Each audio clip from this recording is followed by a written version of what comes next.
तो यकीन मानो दोस्तों, अगर एक आप हिंदुस्तानी हो, आप मोदी के चाहने वाले हो या मोदी के विरोधी हो, फिर भी नीचे जय हिंद जरूर लिखना। आप किसी भी धर्म का हो दोस्तों, किसी भी कास्ट का हो, क्योंकि दोस्तों न्यूज ही कुछ ऐसा है। आप लाइव तस्वीर में जो दृश्य देख रहे हो, पहले ऐसा कभी नहीं होता था। आप विदेश नीति जो जितने भी गल्फ़ कंट्री में रहते हैं, आप ओमान, कतर, सऊदी, बहरीन कहीं पर भी रहते हैं, जो विदेश नीति पहले था दोस्तों, अब के मुकाबले दोस्तों अभी बहुत ज़्यादा मान सम्मान बढ़ गया है। तो एक बहुत बड़ी अपडेट के ऊपर आपसे बात करने वाला हूं, क्योंकि वीज़ा से रिलेटेड, पासपोर्ट से रिलेटेड कोई भी अपडेट आता है, कोई भी न्यूज़ आता है, मैं अपने चैनल पर आपके लिए डालते रहता हूं। तो चलिए स्टार्ट करता हूं, बताता हूं अपडेट के बारे में। तो आप लोग भी पिछले एक महीने से न्यूज़ में सुन रहा था दोस्तों कि यूएई गवर्नमेंट ने पाकिस्तानियों का वीज़ा बंद कर दिया है, फिर बंगालियों का वीज़ा बंद कर दिया। बंगालियों का वीज़ा तो पहले से ऑलरेडी बंद था, लेकिन बहुत सारे लोग विजिट में आकर यहाँ पर चेंज कर लेते थे वर्क वीज़ा में। लेकिन दोस्तों ऑफिशियली गवर्नमेंट ने ऐलान किया था कि पाकिस्तानी जो लेबर कैटेगरी के लोग हैं, उनका वीज़ा इशू नहीं हो रहा है, वर्क वीज़ा नहीं मिल रहा है, और बंगाली लोग का वीज़ा तो ऐसे भी बंद है।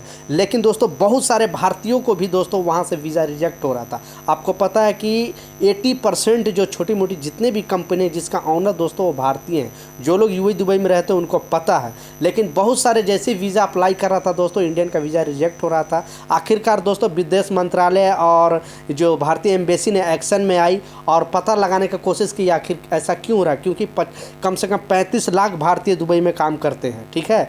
तो वहाँ से बहुत सारे लोग विजिट वीज़ा में गए हैं, उनका जैसे ही जॉब लग रहा है किसी भी कंपनी में तो वीज़ा रिजेक्ट कर लिया जा रहा है। तो बहुत सारे लोग बेरोज़गार होकर वहाँ पे बैठे हुए हैं, उनको काम नहीं मिल रहा है। लेकिन दोस्तों आखिरकार मोहरे ने जो भारतीय एम्बेसी से बोला कि इस तरह का चीज़ नहीं है। 80 मतलब 100 वर्कर में अगर 80 वर्कर भारतीय हैं तो कोई प्रॉब्लम नहीं, उनका वीज़ा आसानी से एक्सेप्ट कर लिया जा रहा है, उनका वीज़ा लग जा रहा है। लेकिन दोस्तों 100 के 100 भारतीय अगर है किसी भी कंपनी में तो उसमें थोड़ा प्रॉब्लम आ रहा है, क्योंकि मोहर ने बताया है कि अभी यूएई गवर्नमेंट नया रूल लाई है और बताया है कि मान लिया अगर 100 वर्कर है तो उसमें से 80 भारतीय आप रखो, नो प्रॉब्लम, लेकिन 20 अदर कंट्री का रखो, जैसे पाकिस्तानी है, नेपाली है, बांग्लादेशी है, सूडानी है, मतलब अदर कंट्री का आपको रखना पड़ेगा।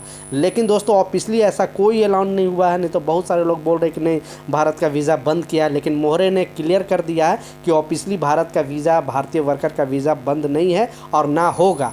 80% भारतीय वहाँ पे जॉब मिलेगा दोस्तों। तो बहुत सारे कंपनी अगर इस तरह का चीज़ कर रही है तो इसका सुधार करके अगर वीज़ा अप्लाई करती है तो उसका वीज़ा दोस्तों एक्सेप्ट कर लिया जाएगा और भारतीयों को वीज़ा लग जाएगा। लेकिन दोस्तों विदेश मंत्रालय और जो भारतीय एम्बेसी ने उन्होंने क्लियर कर दिया है कि गवर्नमेंट ने ऐसा ऑफिशियली कोई भी ऐलान नहीं किया कि भारतीय का वर्क वीज़ा बंद नहीं हुआ है और ना होगा।